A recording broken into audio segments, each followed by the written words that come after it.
right.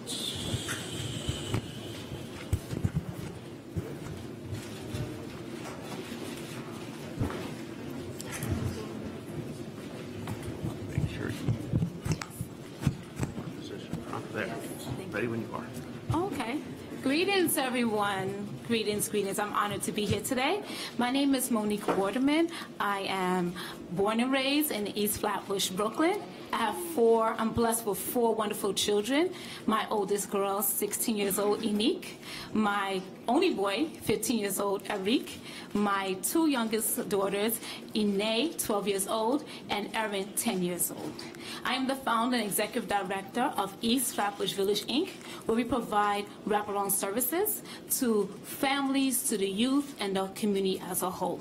We holistically provide programs and resources to better our community. We engage with over 1,000 families in a year. We have initiatives such as Anti-Violence Enough Initiative.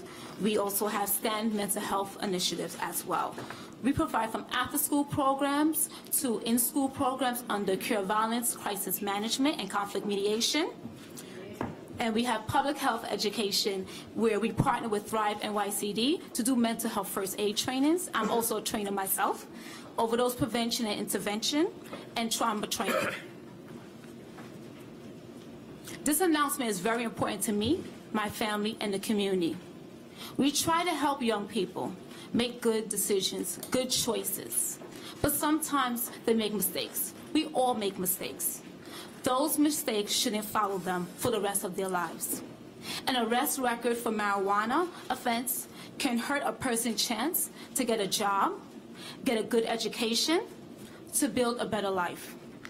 This is painful to us and our community.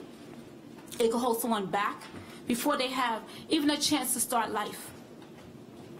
As I gear up for a safe summer with my community, and when I do occupy the corner, to have positive, solution-driven conversations. This is a hot topic. I'm honored here today to talk about these changes. I'm honored that my mayor, our mayor, is talking about these changes as well and is on his radar. This is a great moment in history today. Now, without further ado, I introduce my mayor, our mayor, the mayor, Mayor Bill de Blasio. Well done. Thank you.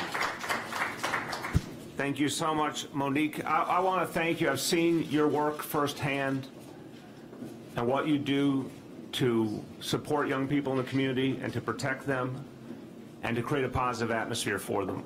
And this is, I just want to say, everyone, this is very hard work, and it takes a lot of patience and a lot of dialogue. But you do it really, really well. I want to thank you for that. And I appreciate what you're saying, that this announcement today is going to strengthen what you're doing to help the community and protect young people and answer some of those questions they've been asking. Yes. So everyone, let's thank Monique for the great work that she does. Thank you so much.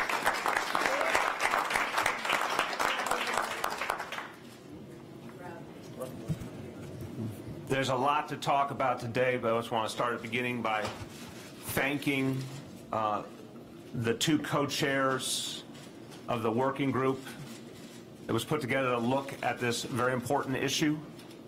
I want to thank Chief of Patrol Rodney Harrison and NYPD Deputy Commissioner for Collaborative Policing Susan Herman.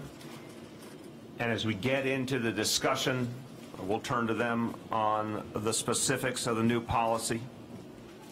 Want to thank also from City Hall, the Director of the Mayor's Office of Criminal Justice, Liz Glazer, has played a really crucial role here as well. And I want to thank, I know we have some very important advocates and activists with us. I want to thank all of them for the good work they do. I know this is an important day for all of them who've been working hard for these changes.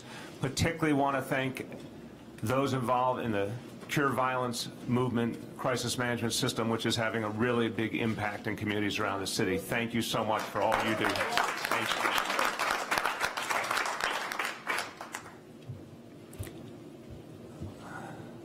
This really gets to the fundamentals.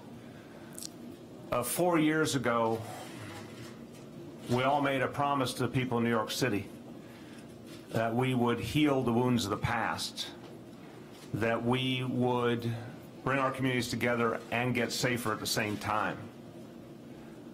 It was very important to recognize that a lot of what we all had been told proved to be wrong, that there was a different way to do things, and that we had to heal.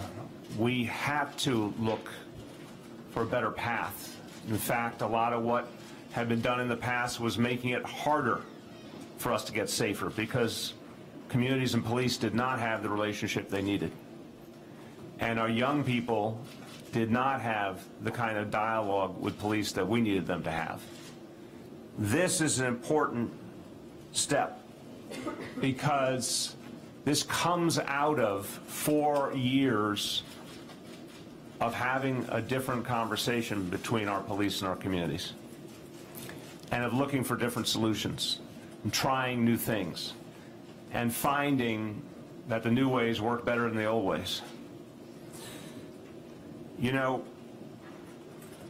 it's kind of amazing to think about 4 years ago, 5 years ago, what was assumed in this town.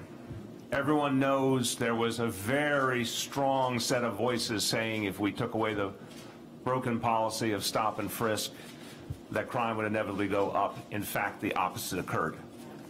And one of the things that happened so powerfully, first under Commissioner Bratton and now under Commissioner O'Neill and his team, is that it became clearer and clearer that fewer arrests could equal fewer crimes.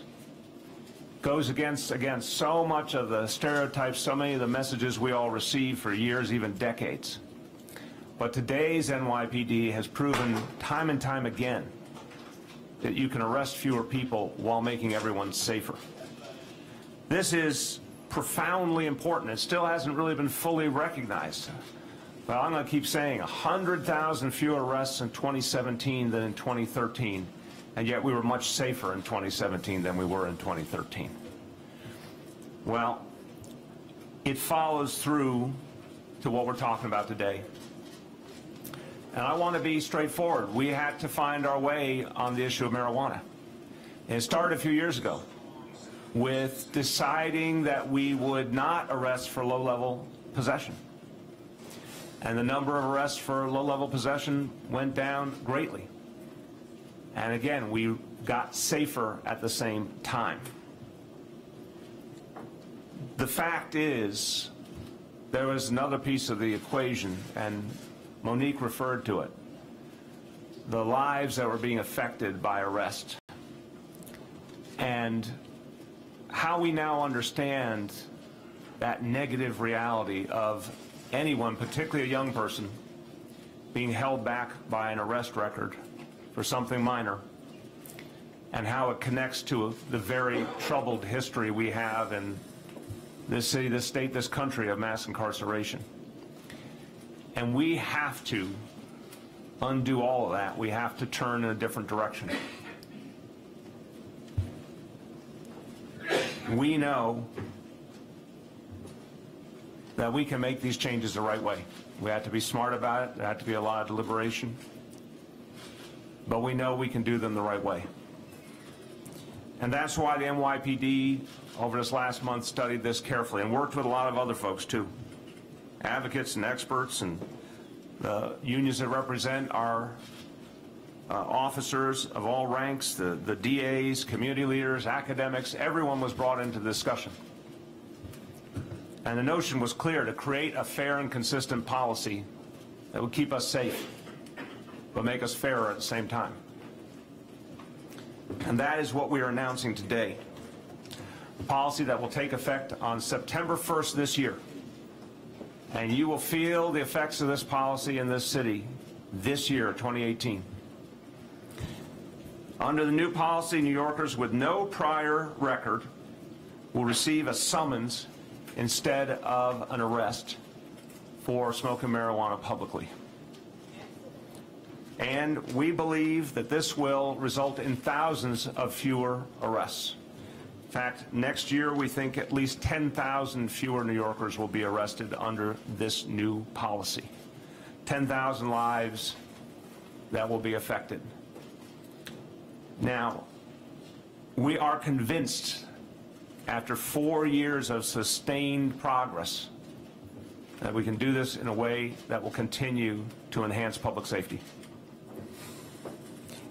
We know there's a bigger discussion happening in this state and this nation on the question of marijuana policy, and we have to be prepared for that.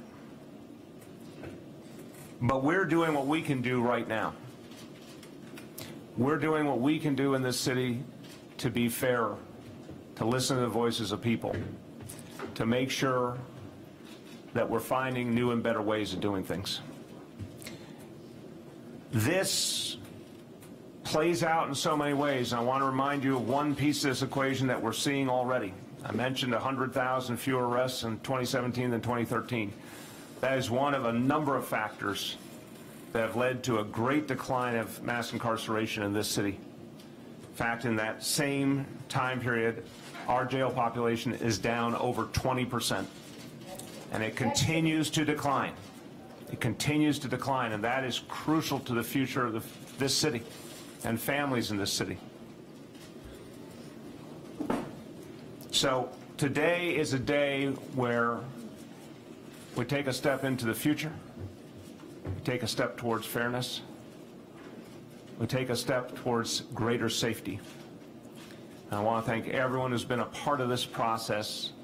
I think it's been a smart and thoughtful process that's taking us in a very positive new direction. Let me say a few words in Spanish. Hace 4 años hicimos una promesa. Prometimos crear un sistema de justicia penal más justo para todos los neoyorquinos.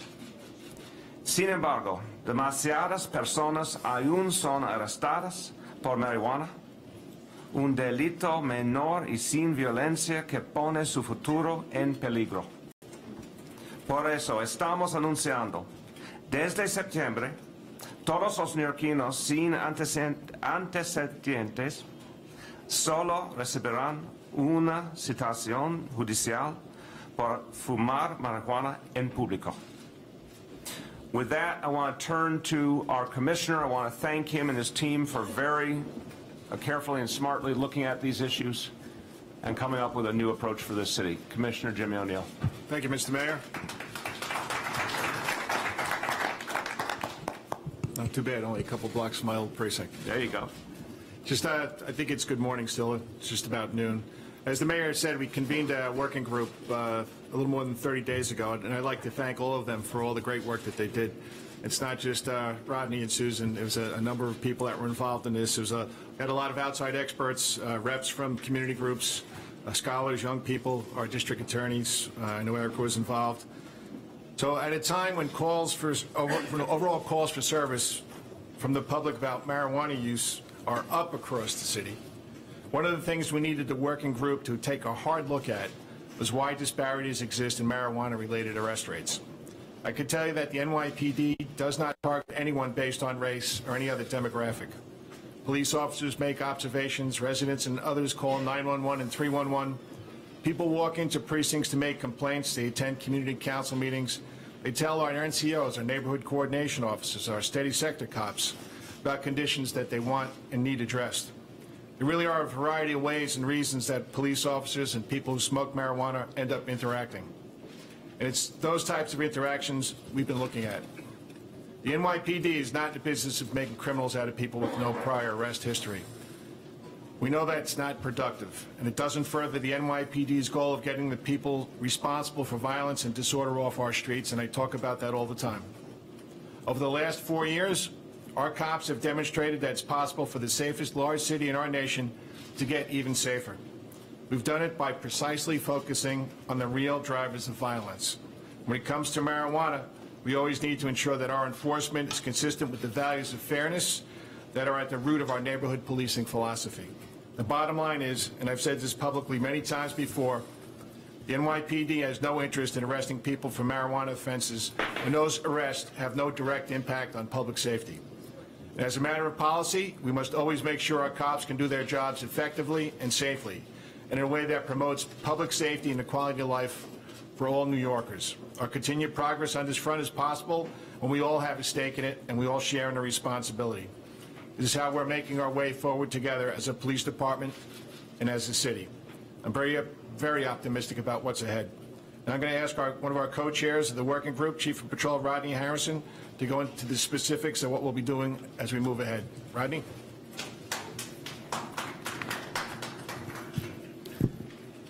Thank you, Commissioner. Thank you, Mr. Mayor. I had a great opportunity to work with Deputy Commissioner Susan Herman of Collaborative Policing, and I was a co-chair for a working group with senior leadership within the police department. And we were asked to evaluate how we're going to enforce public smoking.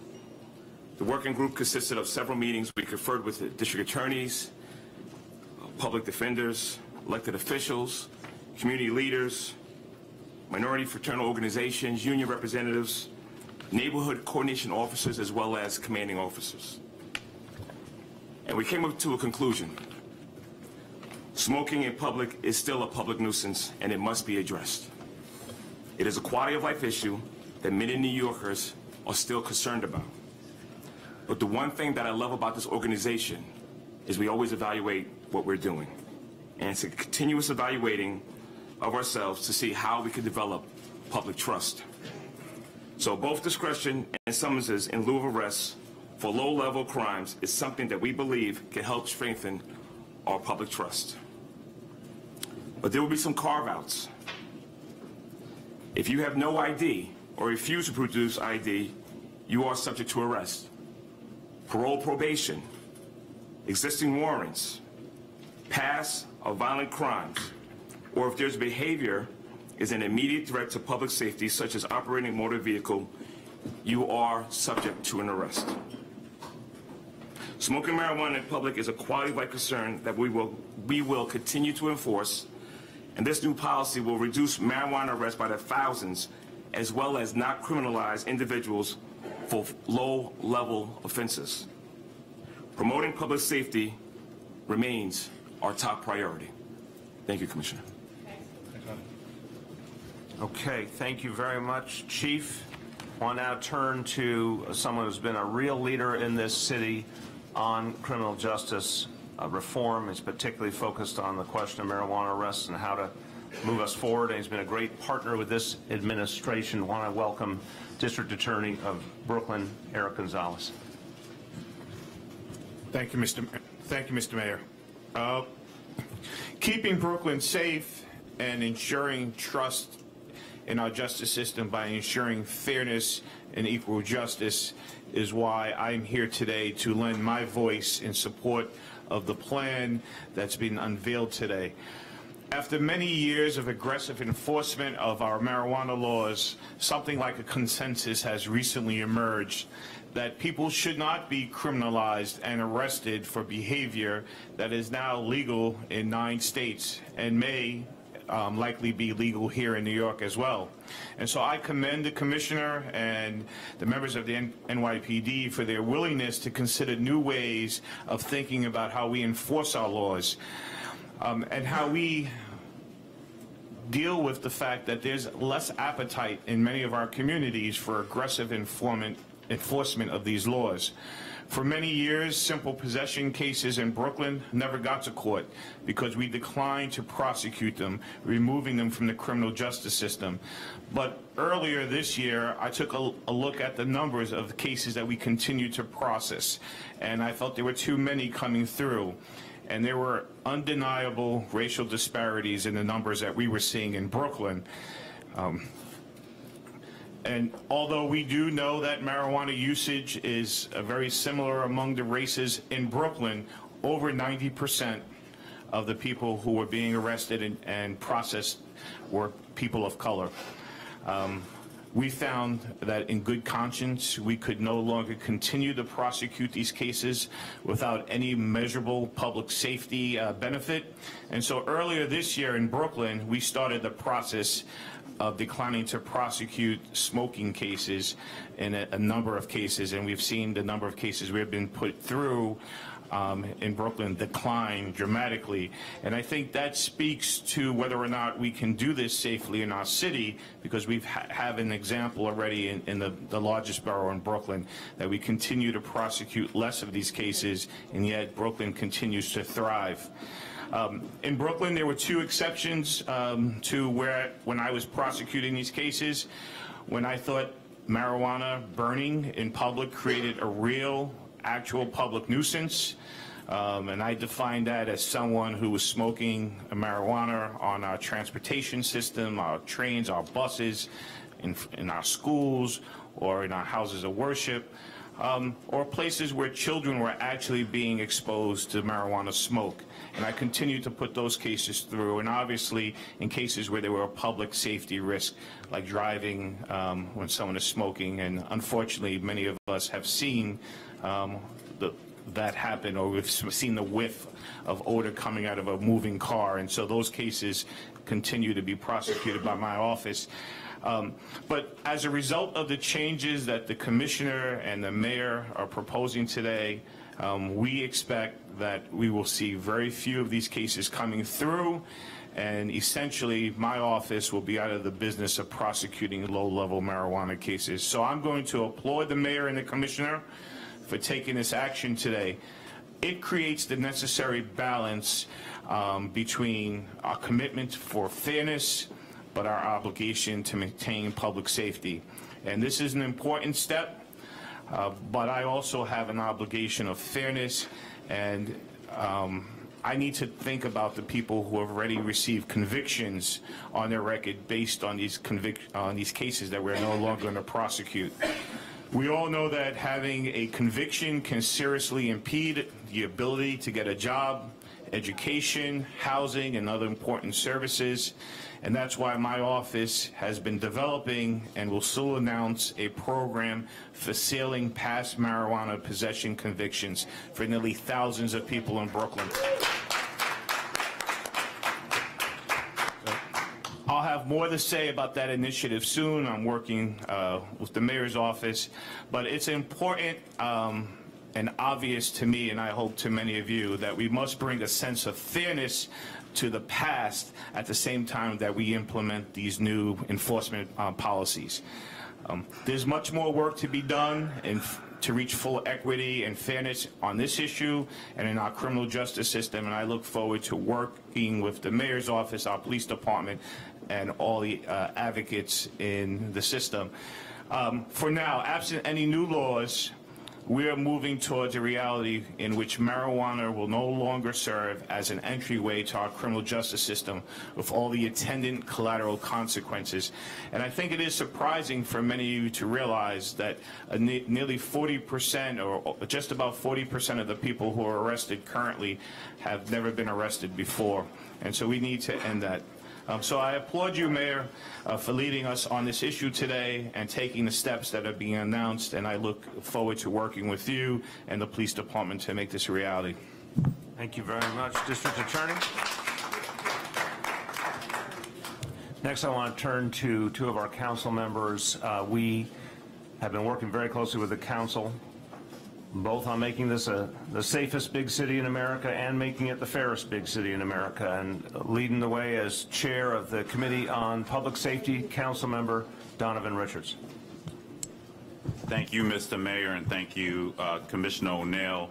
Today marks the first step in rectifying decades of targeted enforcement of low-level marijuana offenses, which are being carried out with nothing less than racial bias. Let's remind people, 86% of all arrests and summonses in New York City were being given to people of color, even as studies show that all races smoke marijuana at the same rate on average. Let's also be clear that there is no amount of action we can take today that will undo the permanent damage done to individuals' lives who were disqualified for housing, college grants, or even a job simply because they were in possession or lit up weed in select zip codes in New York City. But today we begin a new chapter in this sordid story of injustice, as the NYPD declares it will move from arrests to summonses in certain cases. And while this represents progress, we still have a long way to go in addressing policing strategies that perpetuate racial bias in the way marijuana enforcement has been handled by the NYPD. Just yesterday, the State Department of Health made a recommendation to greenlight the legalization of marijuana. If there's any indication that decriminalization shouldn't be half-baked, this is it. Expungement of records and economic justice for communities most adversely affected by marijuana arrests must become more than a talking point and guided by tangible policy actions that say we are serious about addressing these disparities. This is why the City Council, led by Councilmember Steve Levin, passed legislation to require the NYPD to report on the race and geography of individuals given summonses or being arrested for marijuana. The bill also required this info to be desegregated down to the precinct level on an annual basis so we can track racial bias in enforcement even as we move to summonses. As they say, sunlight is the best disinfectant. And I can assure you the Council will continue to be relentless in monitoring this issue. In closing, I would like to thank Mayor de Blasio and Police Commissioner O'Neill for recognizing we have to address this issue head on.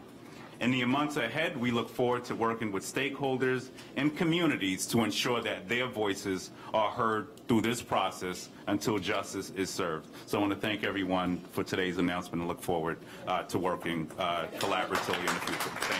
Thank you. Thank you. We are thrilled to be in the district of Councilmember Diana Ayala, who has been a strong, strong voice for social justice. We welcome you, Councilmember. It helps that I used to be one of the children, well, young people, sitting in the local park smoking marijuana in my teens, and look at where I got. I wasn't hurting anyone. But good afternoon, everyone. I'm very excited to be here with my colleagues today to announce our city's change in marijuana enforcement. Studies have shown time and time again that black and brown men who look like my husband and my sons, are disproportionately targeted for marijuana arrests. Ironically enough, studies have also shown that white men use marijuana at the same rate as black and brown men, yet their arrest numbers do not reflect this. For many of the black men and brown men who live in districts or others like it, like my district, getting arrested for small amounts of marijuana is their first introduction to our criminal justice system. Their criminal records follow them, and they are deprived of education, housing, and employment opportunities. These circumstances do not only take a toll on them, but they take a toll on their families and their communities as well. Decriminalizing marijuana will not only lead to less arrests citywide, but it will also lead to more access for residents to live in the communities that my colleagues and I represent. I want to thank Mayor de Blasio and Commissioner O'Neill and the rest of the administration for appropriately responding to this matter, and I look forward to working with you in the future. Thank you, Councilmember. And I see we're joined by Councilmember Steve Levin from Brooklyn, who author of the aforementioned legislation. Would you like to offer a few words, Councilmember? Thank you very much, Mayor. I want to thank you. I want to thank Commissioner O'Neill and your entire team for taking these important steps. I want to associate myself with the comments of my colleagues, Councilmember Richards and Ayala. And I also want to acknowledge our District Attorney in Brooklyn, D.A. Gonzalez, as well as our former D.A., the late D.A. Ken Thompson, for really starting a lot of this work when he got elected in 2014.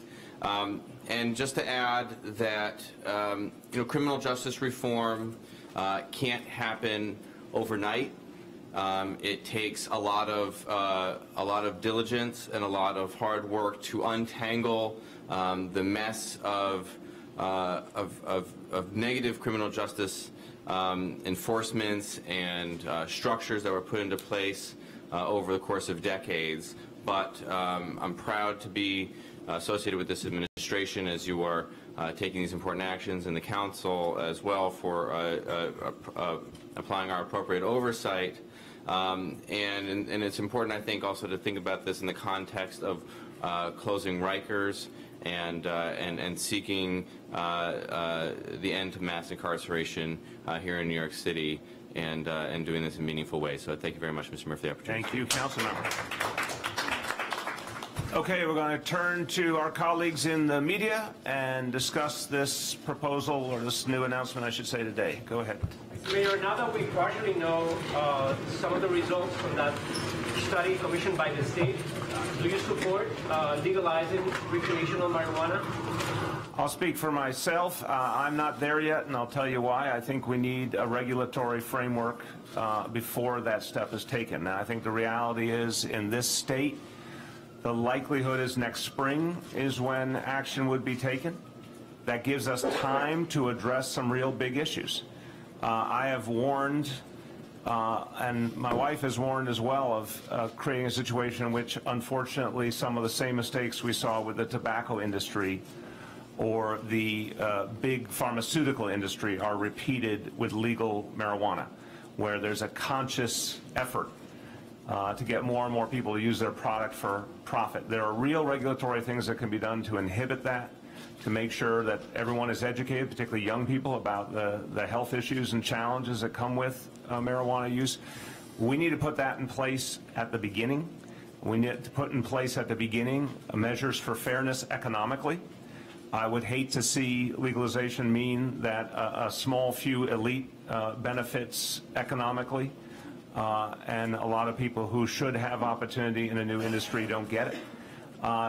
We're on the dawn of something brand new, and we can either grapple with it and make sense of it up front, or do what has happened too often in the past. You know, the policies try and catch up decades later when a lot of damage has been done.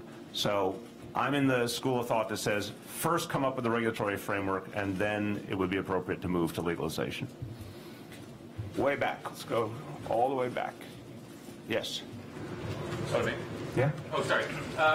So one of the big questions here was, research has shown, or at least surveys have shown, that whites and blacks smoke pot more or less at similar rates, but then the arrests for smoking in public have been, disproportionately black and Hispanic. One of the findings, it seems like, from this working group, or at least the sort of explanation for that they've given here, is that, well, there hasn't been any research into how many whites smoke in public versus how many blacks and Hispanics smoke in public. Is that essentially how we're supposed to understand this, that the cops are going where the public smoking is, and the public smoking just happens to be more black and Hispanic? I'm going to start and turn to the experts, but I'd say, look, the underlying motivation here, we've talked about it before, is to reduce unnecessary arrests, which is something we've been doing across the board with very positive impact, and reduce disparity. I think the two go hand in hand. Every time there's one fewer arrest, inherently it means someone's life is not affected as negatively. And we know overwhelmingly those arrests are people of color, particularly young men of color. So every time there's one less arrest, it's one life affected in a different way. I try and look at this from a very grassroots level. I know this is going to have an effect on thousands and thousands of people. As to where policing is happening and where complaints are happening, I'll let the experts speak to that. David, I'm going to address your question about, is that how we're supposed to understand what's going on? And I think the reason why we put in the report that there is no way of computing how much our arrest activity, our enforcement activity alone influences disparate impact is because we have no way of knowing what that base number is, how many people and which races and which ethnic groups smoke outside. So the comparison to use is not really relevant to the conversation. We don't really know who smokes outside and who doesn't. We know who we see, we know about the complaints that we receive, and they come in lots of ways, 311, 911, community meetings, NCO calls, and that's what we know. But the pure analysis of comparing use to disparate impact in arrests doesn't make much sense. The reason I ask that question is that in the press release it points out that the overarching, it says, quote, the overarching objective of the working group were to identify why differences in arrest rates exist. And this why question doesn't seem to get answered in the report. I'm going to let, Deputy Commissioner Kesey, Tracy, can you talk about disparity? Come here. It's on. It was on. Thank you. Deputy Commissioner Tracy Kesey with Equity and Inclusion. And you're correct that the why did not get answered because that's part of the issue. When we talk about the broader historical context around disparities, that's one of the spaces that we have carved out that we have to continue to look at. So part of the policy thinking around the summons piece will reduce the overall arrest numbers, but this issue of disparities is a larger, complex one that we have to grapple with still. Shoulders on why? No, we didn't shrug our shoulders on why. It's more work that we have to do. So we recognize it, but it's not shrugging our shoulders on why. Definitely not. Yeah. Mr. Mayor, Like your shirt, by the way. Councilman Richards was pretty clear about why he thought there was a disparity. He attributed it to racial bias, and I'm wondering what you have to say about that. I think to the point the Deputy Commissioner just made is something we need to study more, but I would say the immediate question here is how do we reduce disparity, reduce unnecessary arrest? We're convinced this will achieve that goal. I mean, I get I'm not belittling the theoretical question or the background question. I'm talking about actual people's lives. This is going to affect actual people's lives. Now, if you talk about the question of overall, how do you create fairness in policing? Well, you do it a variety of ways. Training, which this department has done an outstanding job of retraining all officers, things like de-escalation, now implicit bias training. These are the ways I think you create a whole new approach that really fosters fairness and also a different dialogue with community, which is what neighborhood policing has been doing. So if we talk about, a society and a country that for 400 years had been undermined by bias and division and how we fix that, I think the things we've seen in just the last few years in the NYPD really point in the right direction. There's a very different reality on the ground than there was just 4 or 5 years ago. But that work doesn't end. We don't say like, oh, we've suddenly achieved perfect fairness. No one's suggesting that. It's a series of steps. I know for thousands of people, particularly for thousands of young men of color, this announcement today will lead to more fairness in their lives. Can I just, Mr. Mayor, can I just jump in here?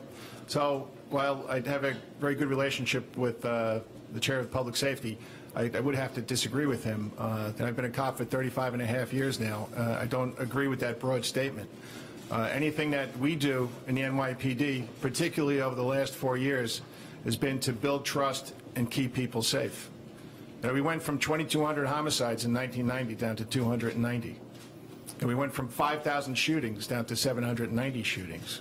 Has our methodology been perfect? Absolutely not.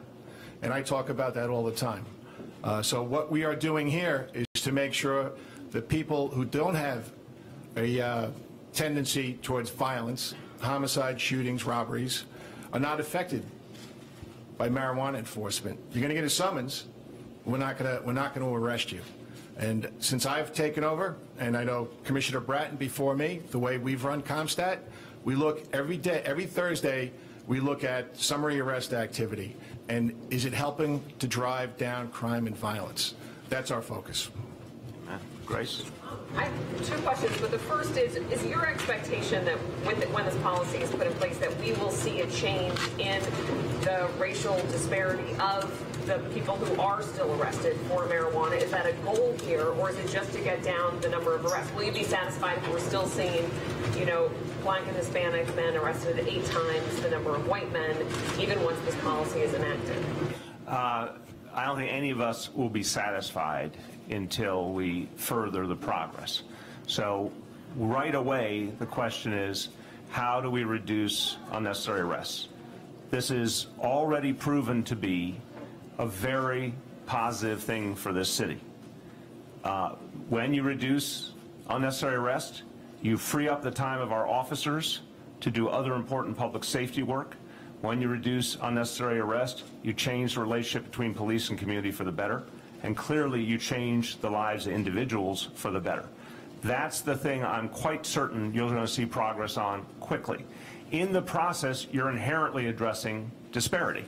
Again, in human terms. You guys perfectly fairly are looking at percentages, and I don't blame anyone for that.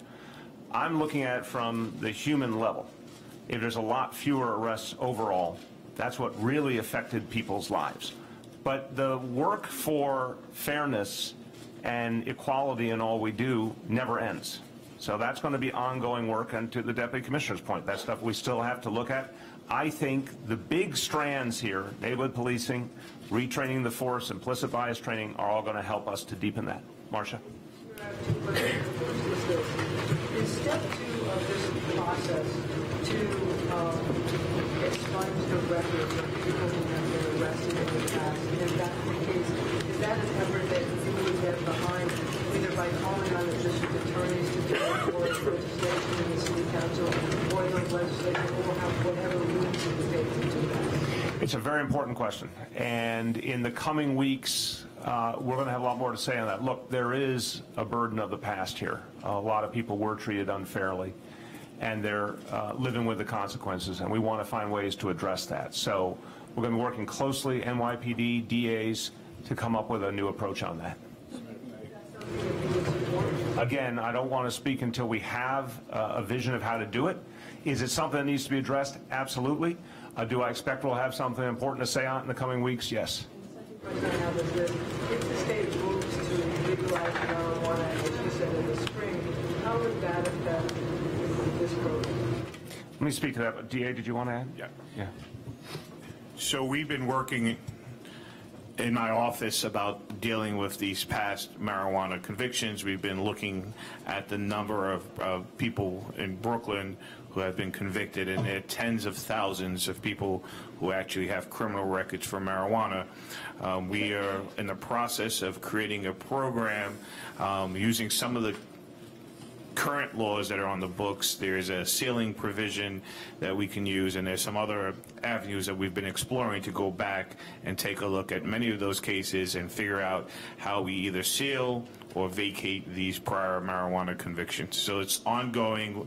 We'll be working with the mayor's office and some of my other colleagues, but in Brooklyn, we expect to have an announcement within the next few weeks about how we get that done. Well, we'll get into the details. It depends on the sealing provision. There's one way of doing it, and then to vacate convictions, people would actually have to apply. Okay. Yeah. The effect of state legalization would have on this whole idea of whether people could be given a summons and arrest. I mean, if it's illegal, you don't have to give it a summons. So let me start and then turn to the panel of experts here.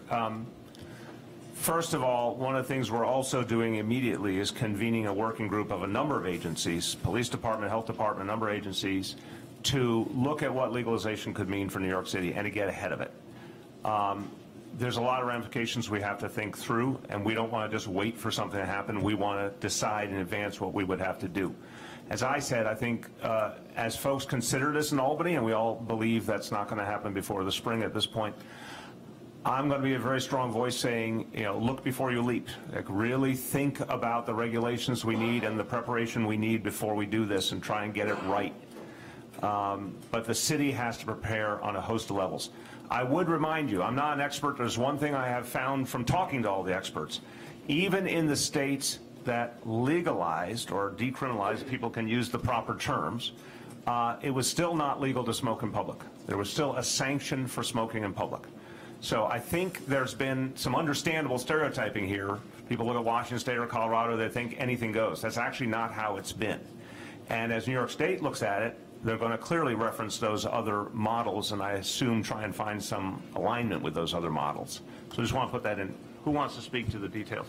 I'll start, and I think Susan wants to jump in. So there's a lot of issues here with legalization, and first is driving. We have to, because right now it's very difficult for a patrol officer to ascertain whether somebody's driving under the influence of alcohol or marijuana or any narcotic. So that's first and foremost. And then there's the age provision too. In many states, the age is 21. So it doesn't, we still have issues here. Still have many issues that we need to deal with. So, as we move forward here, we have to carefully consider what this means for the safety of all New Yorkers, and that's what we're doing. And we're in contact with many states. Susan, I don't know if you want to add anything to that. Just to say that there isn't a jurisdiction in the country where smoking marijuana in public is legal. Even in states where small amounts of marijuana possession or recreational use is legal, in all jurisdictions it's not legal to smoke marijuana in public. In some instances, it'll result in a summons. In some jurisdictions, an arrest. Okay, Juliet. Yes, this is for the Brooklyn ZA. Summons, my understanding is, requires a court appearance. Is that correct in this case? Yes. So in your past experience in declining to prosecute, do you know what percentage of people are showing up at court or something? Well, in general, on marijuana cases, I don't have the number of marijuana cases, but in general, the compliance rate with summonses was about 50% for Brooklyn cases.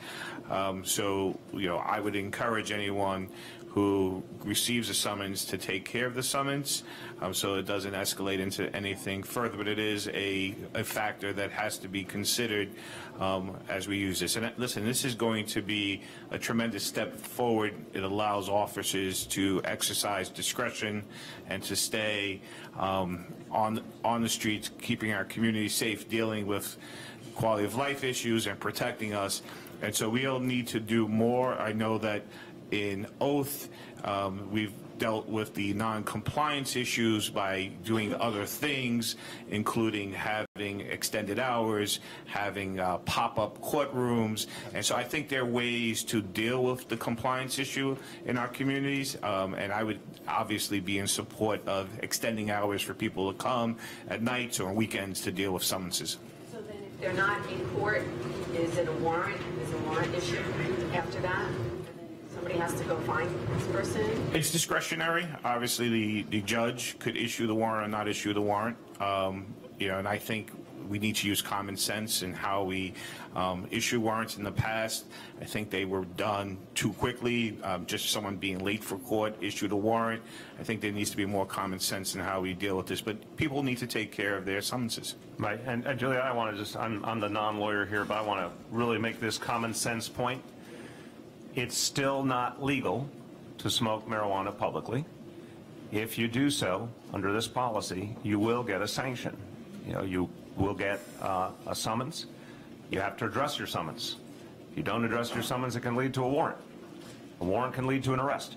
So it's really an effort to give people a better way to address the challenge. But if people don't take it seriously, leads right back to the same thing a lot of people have been concerned about, which is arrest. The individual has some real responsibility here. Wait, let go. Who hasn't gotten a shot? I'm coming to you too. I see you. Go ahead. Chief Harrison, Chief, could you explain the carve-out for violent offenders? What are the parameters of that? Or is it left to, is it a case-by-case basis? Good afternoon, Rocco.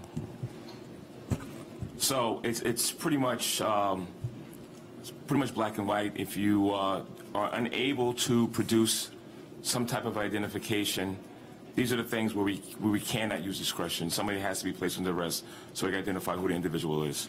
If you're on parole or probation, those are things, Rocco, that we're going to have to enforce it and make an arrest, because that means that you have been released with certain conditions that you fail to follow by. Also, if you have a warrant, we're going to enforce the arrest. Misdemeanor or felony. The one thing that we may use discretion is the law exception, and it all depends on what the individual is doing. If they're smoking in a park around kids, that's something where the discretion of the officer. If the person is operating a heavy machinery, that's the discretion of the officer. So there's certain caveats that that give it to the discretion of the officer concerned. Is there a call-out for violent offense? Someone There is. If you have so if you do have a violent crime in the past, you will be within 3 years you'll be placed under arrest. Yes. Hi, thanks. I wanted to probe a little bit more on the discretion the principal has, especially how you determine a public danger and what happens in public housing complexes. How is the arrest versus summons going to work there, because smoking is against the law in public housing? And one last thing. Can we just in the interest of clarity list, we'll come back to each. Okay, first one again was? The discretion you have when there's a public danger, for example, how will police look at that? Is that strict enough? Because there's a lot of concerns police may use discretion in ways that punish some more than others. All right, let's do that one, and then we'll do public housing after. Let's do the first one. Okay. So once again, is with neighborhood policing, one of the things we've taken a close look at is giving officers the discretion. Having the same officers in the same areas develops a relationship and intimacy in the area, as well as get to know the people we're there to serve. So, of course, giving officers that discretion, if they identify an individual that seems to be problematic and falls under those carve-outs, then the officers can use their discretion to place that person under arrest. Okay, public housing? Regarding public housing, once again, it's the same thing. We'll give the officers discretion. Each PSA has neighborhood coordination officers, and their job is to go out there and get to know all the residents, as well as some of the individuals that don't necessarily follow the laws, and we want to make sure that their discretion is utilized in housing as well. But yeah. That can lead to more people being arrested in public housing. But also, let me assist your question just for a second, because you made the point about the rules within public housing. So I'm wondering if we have clarification on that too. That if you're in a place that has its own set of rules, obviously we talked before about the MTA having their own set of rules. I don't know what the specifics are on public housing on this, but is it a different set of rules that affects the equation?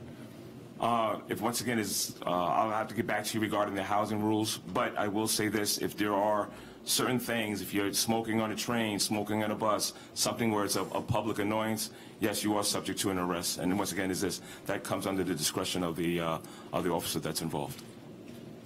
Okay. Okay, media questions. Who's out there? Yes. So, Mayor, what's your message to New Yorkers who are concerned about public smoking that already exists in their communities, and they're concerned that this might increase it or no longer afraid of being arrested? I appreciate the question very much. Look, from the beginning of this administration, we've said we're focused on quality of life policing. We remain focused on quality of life policing. This is about striking a balance. We need to make sure that people feel in their own communities that there's fairness and that the quality of life is good.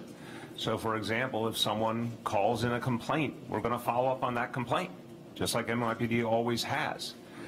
You hear now that there's different tools available under this policy, but enforcement's going to be there, and we take the complaints seriously. And we're going to continue to remind people, it's still not legal to smoke in public.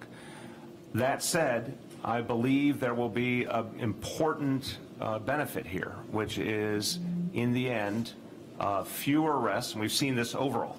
As we've seen the number of arrests go down, it frees up a lot of officer time. That officer time can be used to address a whole host of quality of life issues and other issues. So moving away from arrest, I think, will mean more officers visible and available to address neighborhood concerns in a host of ways. And another point, being a precinct commander for so long, if you don't address quality of life issues, you're not going to last that long in that job. You have to listen to what people need. If I'm living in a housing building and somebody's smoking weed every afternoon in the stairway, then we need to address that. We need to address that behavior. We need to make life better for the people that live in that housing development. Okay, other media question? Yes, sir. Councilman Richards, just a question. Do you think it would be more responsible of people to not smoke in public, obey the law, and not face a ticket by not smoking in public at all? Yeah. I mean, we're talking about a reality in our society. We're all mature adults here. No one should be smoking marijuana in public. It's illegal, period. Is it happening every day? Yes. So we're trying to deal with it in the most productive, fair way. But yeah, if you don't want to go down that slippery slope we talked about, which is a summons that then can lead to a warrant that can lead to an arrest, don't do it to begin with. You know, what's really clear, there's still a serious sanction here. Gloria, I want to officially just offer solidarity with Colombia. Your shocking defeat by Japan today. You should take the whole day off after this. Okay. But it sounds like you're a little bit mad that your team was not in the World Cup.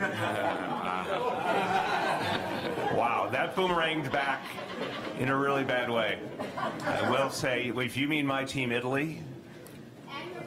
The U.S. Yes, well, the U.S. is still working on soccer. Give us time. My team, Italy, it is just ridiculous that they're not in the World Cup. So I tip my cap. I tip my cap. Go ahead. Now I forgot what I was going to say. I remember two questions. Is there now a concern that as you move to summonses, the way that people of color are now overburdened by arrests, that at some point they'll also be overburdened by summonses and that they'll have to keep coming to court or paying these tickets? Is there anything that the department is doing to address that? And I have a second question. Grab that. So there's a silent majority out there that wants us to address public smoking, and there's got to be some type of enforcement that's got to be done. People do not want to walk into the buildings, go to the park, go to the store, and smell marijuana smell. And we have to address it. And the way we're going to do it right now is to issue a criminal court summons. If it comes to the point where these summonses are something where it's maybe getting a little out of hand, that's one thing about the NYPD. We're constantly evaluating ourselves to see what we could do better. Please, go ahead. I'll just interject, and this is one reason that we passed the bill that we did in the council, because we were concerned that even as the possibility of moving to summonses was becoming a reality, that there could still be a reality in the city where bias is still happening. So I think, this is the job of legislators. This is why the city council has supposed to be a check and balance to make sure we're monitoring. So I think a lot of the reporting, although everybody gets tired of these reporting bills every week, it's critical in ensuring that there's transparency, which is important. And then we would count on you to do your job to point it out, as you rightfully have done, so many of you here, who certainly are owed a debt of gratitude for certainly following up and doing your jobs. But I think transparency is key here in making sure that we drive down the numbers. I know that the Brooklyn DA is here today, but is there agreement between all the city CAs to take this policy on? And I know this is an NYPD policy, but are you confident that this will be enforced equally throughout the boroughs? Who wants to speak to the DAs? Liz? Talk about what they said. So I think this brings some consistency. Liz Glazer, we announced her earlier. Maybe you were here. She is the... Come on, have fun with it. Director of the Mayor's Office of Criminal Justice, go ahead. So the first step, I think, is to bring some kind of consistency of enforcement across the city. I think in broad terms, the DAs believe that these are issues that need to be addressed, that proportionality is important. There will, of course, be differences among the boroughs and among different elected officials, and we'll be working with all of them to ensure that we have a fair implementation of the policy. Okay, who has not gone yet? Aaron. I want to follow up on the discretion question, because you mentioned a couple examples, people in a park around kids, people on a train, and those are examples that aren't explicitly in this list of carve-outs. So is there any limit on what the officer can, choose to use as a reason to make an arrest? Are there any specific parameters to that? And are there any other examples, other than the ones you've mentioned or the ones that are on the list, that would in fact lead to an arrest? Once again, there's a host of different reasons that can cause an officer to use discretion to arrest. One we'll use is 301 911 calls being at a certain location over a certain period of time. That means the individuals that are indulging in smoking marijuana in public are not getting the idea. So once again, each arrest has to be approved from a supervisor at the precinct level. So we'll make sure that as much as the officer has discretions, supervisors will have a very much large play regarding this individual being arrested or serving a criminal court summons. One of the things that we mention in the report is that we'll be monitoring particularly high levels of enforcement activity. As we mentioned earlier, this is something that's done regularly in CompStat. People talk about why they are making the arrests that they're making, and we'll be looking at high levels of arrest activity to make sure that it's appropriate. The one thing I will say is this has turned into a priority within the New York City Police Department. We want to make sure we hold our commanding officers accountable, our police officers accountable, to make sure they're not just making arrests wrongfully. Yeah. There are some who are still critical of this new approach, say it's still discriminatory. You know, if a person is on parole or probation for a prior marijuana conviction that now, after September 1st, 2018, they would only get a summons about. I mean, what's the city's overall plan for, I know in Brooklyn they're planning to expunge some records and create a ceiling, but is there another plan to address what some view as discrimination towards people who have prior arrests due to marijuana? That's what I addressed in Marcia's question. We're going to be looking at that in the coming weeks and speaking to it. There is something we have to address. You know, there's a history here that has left a lot of people in a tough situation. We don't want to see that. How we do it, we have to work through, but you can expect an update on that soon. If you're on parole for marijuana, it's not because you had a joint. yeah, maybe, yeah. Probation, I'd have to dig into that a little bit further for you. Yeah. That's a factual question for you. A what? Factual. Okay. You mentioned, Commissioner, that if you have a prior violent crime within the prior 3 years, you'll be subject to arrest. Is that a conviction? Is that an arrest? It's an arrest. Okay. And why should there be that difference? Why should the law be enforced differently depending on your history? Because you have a propensity to commit crimes, and our job is to keep people safe. And if you're going to commit quality of life violations, I think the consequences have to be higher. Okay, Grace. Summons, is there a set amount that people get for these tickets? Can you explain what it is? It's a range. This is a criminal C summons. It's up to the court.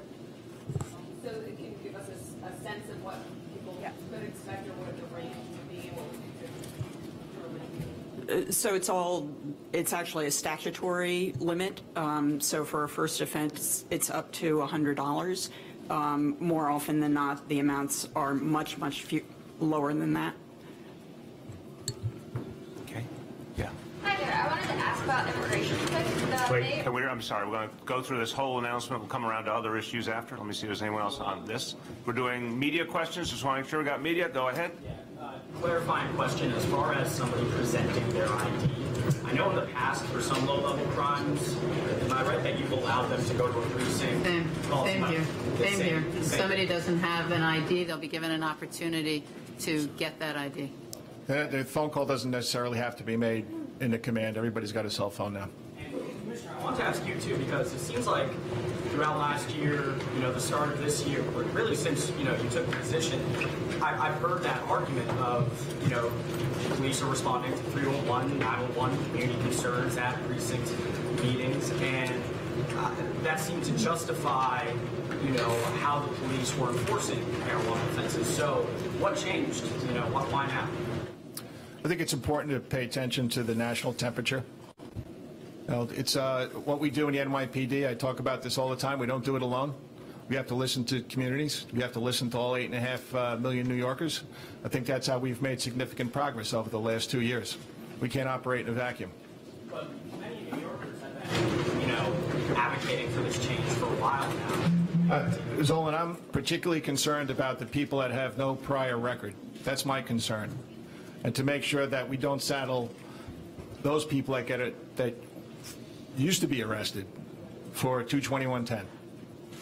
That's my concern, to make sure that they can, as Donovan said, we disagree on some things, but we agree on a lot of things. I want to make sure as they go through their lives, this doesn't become a burden to them. And that's my focus, and that's balanced with keeping the people of the city safe. And we have to figure out some way to strike that balance. And right now, this is our position. So was there a drastic increase in the people who had never been arrested previously and who were arrested for marijuana? I can't give you the numbers off the top of my head, but this is something that we look at, like I said, every Thursday. You know, if you're locking somebody up for criminal possession of marijuana, why are you doing that? You know, what is it? What's the issue here? You know, how does that make the community safer? Yeah. And precinct commanders have to explain. I think it's very important to put this into the perspective of the last 4 years. We have been moving a number of reforms simultaneously. We had to make sure they were working. So we had to make sure neighborhood policing was working. We had to make sure that all the policies to drive down crime were working. We attempted, as you know, a big change and made a big change with ending arrests for low-level possession. We had to see what that would do in terms of impact on a community, whether there be any other impact in terms of public safety.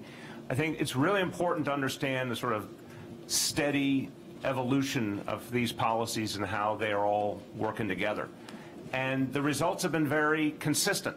I think sort of when the story gets told of this time, what will be striking is a whole series of reforms were layered on top of each other.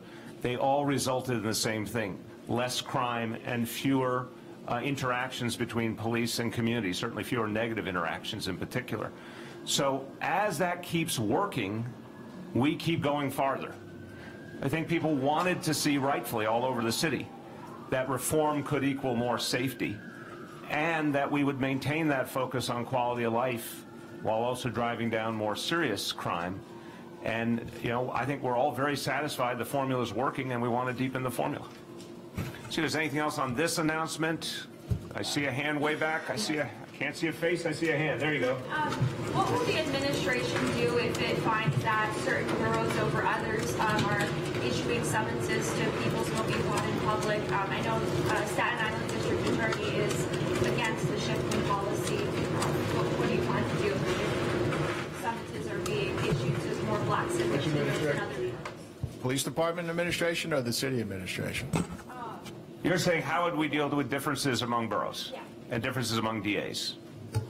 Well, that's, as we move forward, that's going to have to evolve. We have our set of standards here. We know what we consider a public safety threat. So we'll have to work with Eric. We'll have to work with Mike out in Staten Island, the judge out in Queens, Cy, and Darcel, you know, as we move forward. On this, go ahead. Yeah, one more on this. What are the immigration consequences now? Shifting to summonses instead of arrests? And is there a different policy for those under the age of 18 or 21? Larry's still here. I'll take the immigration. First one first. Who's got the immigration question? Come on, let me jump up. Someone? Let's jump in. A summons is not a fingerprintable offense. So that's a very important thing. So fingerprints don't go to the feds or any place else. And so we think that the impacts will be mitigated. Really well. And those under 18 or 21, what happens to them when they're given a summons? Is it the same for juvenile? So I'm not sure if I understand your question. Right until October 1 of this year, people who are under 16 are treated as juveniles. People who are 16 and over are treated as adults for all purposes in the criminal justice system. On October 1, that's going to change, and the age of criminal responsibility will rise to 17, and then the following year to 18. If I could just piggyback just real quickly, once again, is this new procedure that we are putting in place is going to decrease arrests 10,000 for this year. And out of that, 9,000 are people of color. That's a humongous number. That's a big change in what we're doing. Okay. Let us shift to off topic. Everybody ready? Okay, you had one before. Go ahead in the back. So the mayor of El Paso says he expects mayors to head to the border Wednesday to take a stance against immigration and a show of solidarity. Are you going? And what are your plans if so? So I spoke to the president of the U.S. Conference of Mayors this morning, Steve Benjamin, mayor of Columbia, South Carolina. A group of mayors are organizing to go down to the border. I'm certainly considering joining them depending on things that are happening here. There's a tremendous sense of urgency being felt right now. We see something that is very painful. Parents being taken from their children and you know, a sense of that something's really taken a horrible turn for our country. And it goes against everything we believe in the mayors, and I think that's a bipartisan statement. So a lot of us are trying to figure out the way we can have an impact on this issue, and that's what's motivating people to go down there. Yeah. So yesterday in your op-ed that was published on CNN, you said that you spoke about a young boy who's been separated from his mother and placed here in New York City. HHS has said that there is no place in New York City and that isn't happening here. Can you clarify if there are any locations or centers here in New York City where there are children being separated, not unaccompanied minors, but children being separated from their families? We will get you the details we received. We've certainly seen people detained here previously from different parts of the country. And we've had the challenges with unaccompanied minors here before. There's nothing, unfortunately, shocking about folks being sent to New York City as part of this process. But that case was information we received. We'll get you the details on that. Okay. Mayor, may I just follow up to that? We had the same question about people who had concerns about what's happening to these kids that are being torn that have ties here to New York. If you could just expand on that, and for those again who didn't read your eloquently written piece, Thank you. About your shock at seeing the video, as most of the country is. I look at this as a parent. I mean, I can only imagine if I were trying to protect my family and went someplace I thought would give me fairness and justice, and then have my kids taken away, I would feel that something immoral and horrible had happened. And honestly, it says something very sad about what America is meant to mean. We're supposed to be the beacon. We're supposed to be the beacon of freedom and hope for people, not someplace that could possibly take away a child from their parents. So there's a reason this is getting so much attention, and it's making people feel something so deeply because it grates against our values as Americans, and it just doesn't make sense. So I look at that, and then the notion that further a child might be taken far from their parents for a prolonged period of time, that's traumatic. That's going to affect that child's entire future, and it's inhumane, and there's just no reason for it. So this is, you know, even in a hyper-partisan atmosphere, I think this is one that's sort of gotten people on a very moral level. A lot of people of faith at different congregations, regardless of their politics, are coming together here to say, wait a minute, this is not acceptable to us. This has to stop right now. So I just think all of us have to think as parents first, you know, what would we feel like if that was our child being taken away? To the issue of the children in the HHS, any other comment you can say about if the kids are being held here or? Again, we have information that one case, and we've seen it in the past, where folks who came in one part of the country who were undocumented were sent here, where unaccompanied minors were sent here. So, you know, it's horrible to begin with if a child is taken from their parent, even in the same town in Texas, and held apart for days, but it's much, much worse if they're separated by 1,000 miles and you have no idea when that family is going to get reunified. And that's what we fear we're seeing here. And we just have to do everything we can to stop it. And that's why, again, mayors are stepping up. We're going to do everything in our power to stop this and provide support to these families. Yes, Joel. Mr. Mayor, when we talk about the numbers of kids at NYCHA with elevated blood levels, to date we're still using figures through 2016 because even though we're halfway through this year, your administration has not provided figures for 2017. I'm wondering if you know why, but also have you requested or received those figures? And if it's not, you know, given the serious implications here? What, why don't we have a big... I don't know the specifics on the figures. Obviously, I want them, and I want them to be public once they're appropriately put together. But much more important is fixing the problem. And again, what we've done in the last year is every apartment where there was any indication of lead being present and where there was a child 6 or under has been inspected under the requirements of Local Law 1. We said at the press conference today 90% have been remediated. The others we're going to go into, the folks in NYCHA are going to go into and address, even if they're not getting a response from the residents, because we have to go and fix this problem. That's the thing we have to do, the action piece, the protecting people piece. The data is very, very important. We want to make sure the data keeps flowing. But the most important thing is the action piece, and that's what the folks at NYCHA are doing now. The importance of the action. How was it that when inspections resumed in 2016, it was allowed to be conducted by people who weren't certified? We've covered this before. I'm really not going to keep going over the same material over and over. The bottom line is the original sin here, we all know, is these inspections never should have ended. They should have been continuous in the previous administration. They should have been handled the right way. I wish that the team that took over at NYCHA understood that that had been disconnected and stopped. Once they did, we did the work of recreating what the kind of inspections we needed were, what kind of personnel, what kind of training. That is now being done consistently. It will be done every single year, and the remediation will be done every single year. That's what matters. Talk about your relationship with your counterparts in Nassau and Suffolk, if there is one. We had some different discussions over time. In fact, we tried, I think it was about 2 years ago or 2.5 years ago, to do a meeting of the different county leaderships to work on some common concerns, which I think was a good start. Obviously, the cast of characters has changed, but I think there's a lot of common ground between the city and the counties around us.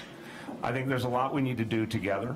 I think there are some important issues to work through, too. There are water issues, for example, affecting Queens and Nassau, that I would love to find some common ground on.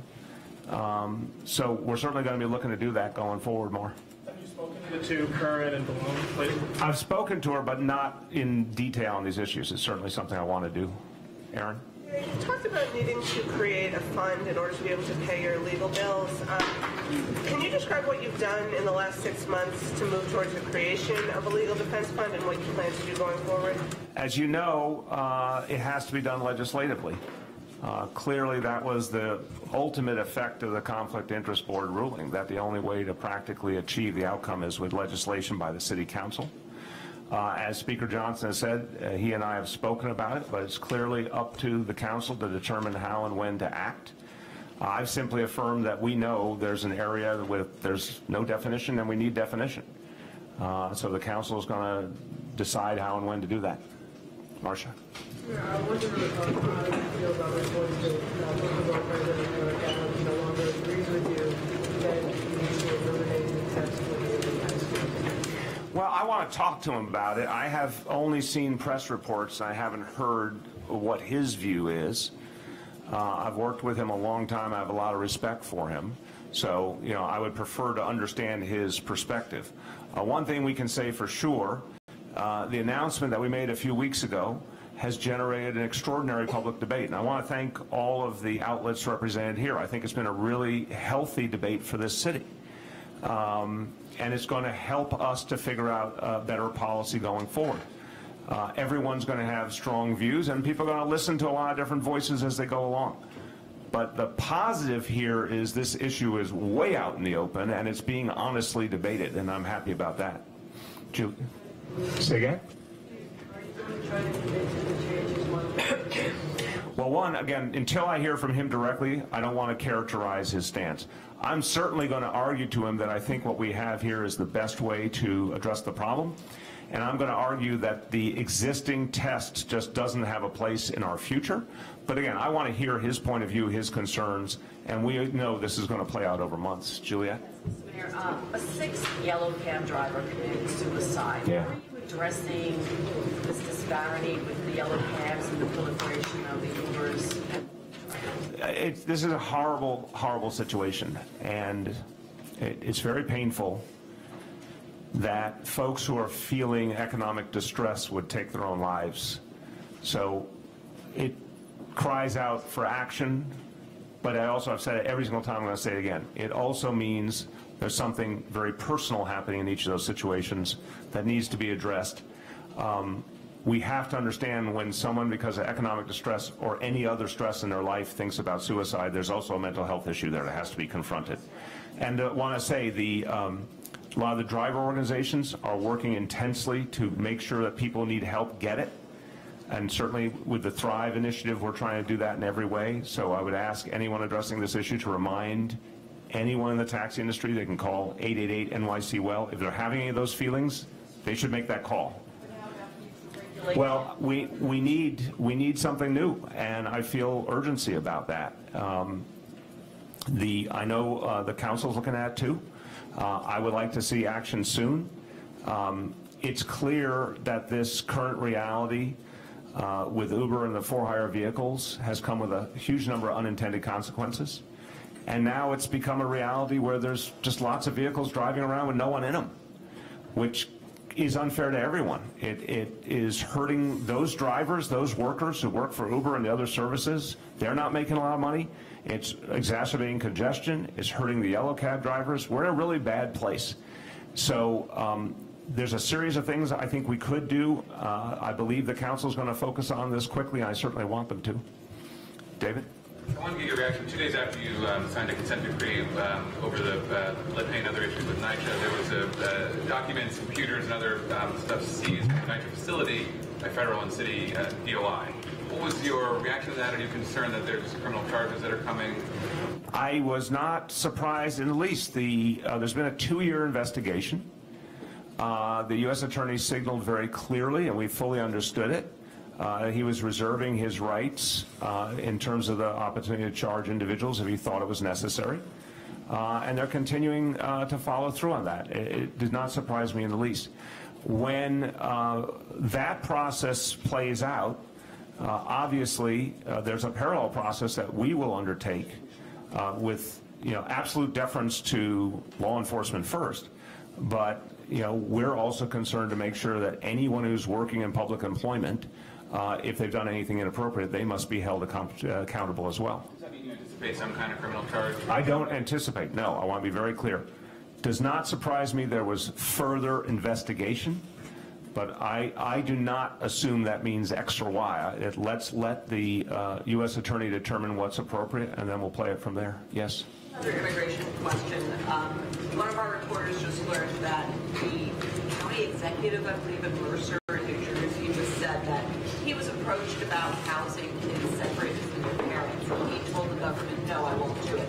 They're asking various counties in New Jersey, but in New York City, there are different agencies that have contracts with the government to take these children. The Children's Village, there's a whole bunch of them. Is there anything you can do as mayor about declining to have these children brought to New York City if those are agencies that have government contracts? Look, that's an excellent question, and we want to do everything we can to stop the federal government from separating children from their parents, period. And if that's legal action, if that's using the power of our localities to say we're not going to participate, whatever those tools are, we're in uncharted territory here. And we've got to figure out the best way to stop this inhumane policy. Sometimes the federal government can enforce its will on localities, sometimes it can't. But one thing, and again, this is why it's so important that mayors are gathering around the country to address this issue, and it is a bipartisan movement, is I can guarantee you that mayors do not think it's appropriate what's happening here, and we're going to have to find a way to stop it. I believe it ultimately will be stopped because I think people are repulsed by it. But we've got to figure out what tools we can use to achieve that. Way back. For Commissioner O'Neill, can you tell us about the role on Coney Island and what you've been doing and if there's going to be the presence there?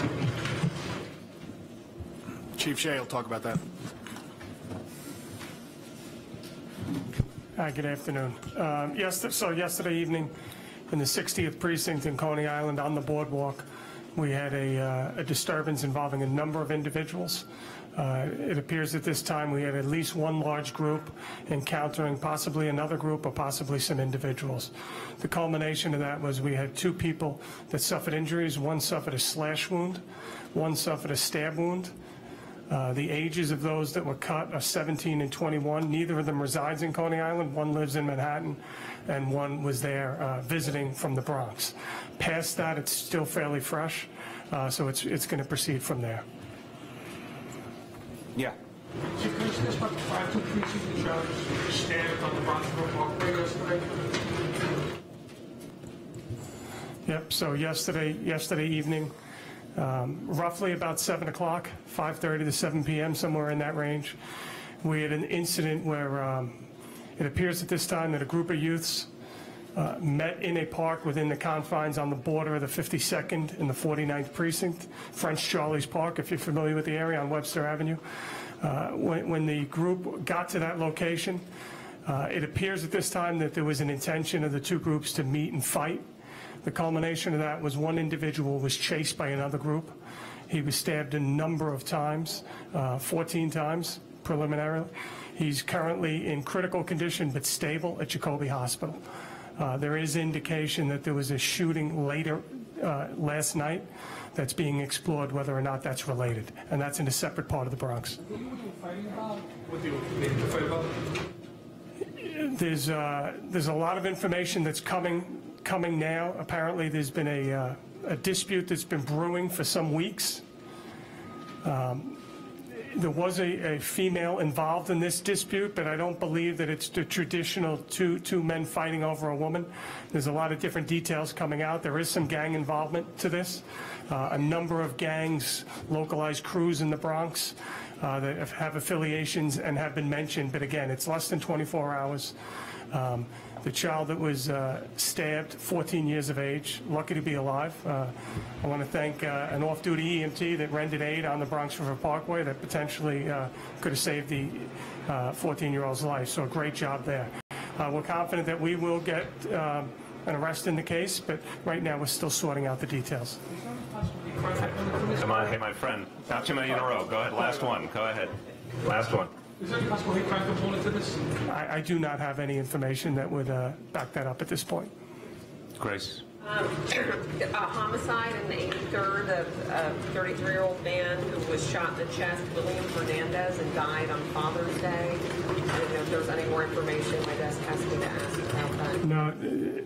No information specific to that case, but let me just say that in the last 6 days now, starting on Sunday to last night, we've had, by my count, 5 separate shootings involving individuals on parole on both sides of the gun. So that's concerning. When you look at that particular case, we had a couple cases in Brooklyn in the last couple days. We've had a triple shooting in the 6th precinct, a triple shooting in the 114th precinct.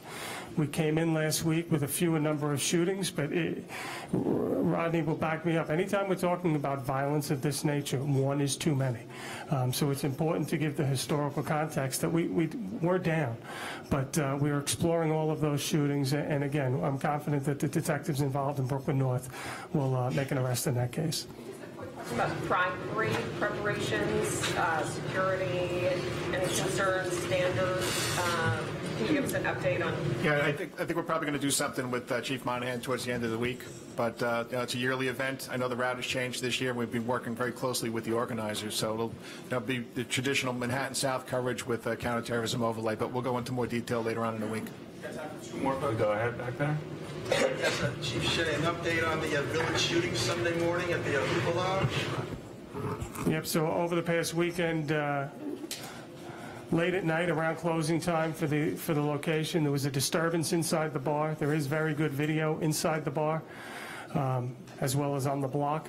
What we have is some sort of disturbance, possibly started over a push, shoving match, which escalated into a fight. One individual produces a firearm, and 3 people are shot. Past that, I'm not going to comment further, but we have, I will say that we've received a lot of cooperation from people that were in the location as well as in the surrounding area, and we have very strong leads in that case. Okay, we're going to get Aaron Gloria, go ahead. Mayor, you said you were considering traveling to the border over this issue of child separation. You also mentioned at least one, it seems like probably multiple children being held within the city. Do you have any plans to visit the facilities where there are actually children within the city? Yeah, look, I want to do whatever I can to stop this broken, inhumane policy. So the immediate issue is what's happening at the border at the point of contact. And again, mayors from around the country are coming together in common cause there. I also want to see anything we can do to stop New York City from being used as a place to send children separated from their parents. So we're right now trying to figure out the best way to have an impact. And if going and doing that kind of visit will help, I'll certainly do it. Go ahead. Mr. Mayor, there's a group of co-op owners at City Lights in Queens. Their 20-year tax break is coming up. It's expiring, and they're looking for the city to provide any kind of relief. Not familiar with the specifics of this one, so we will get back to you on that. Thanks, everyone.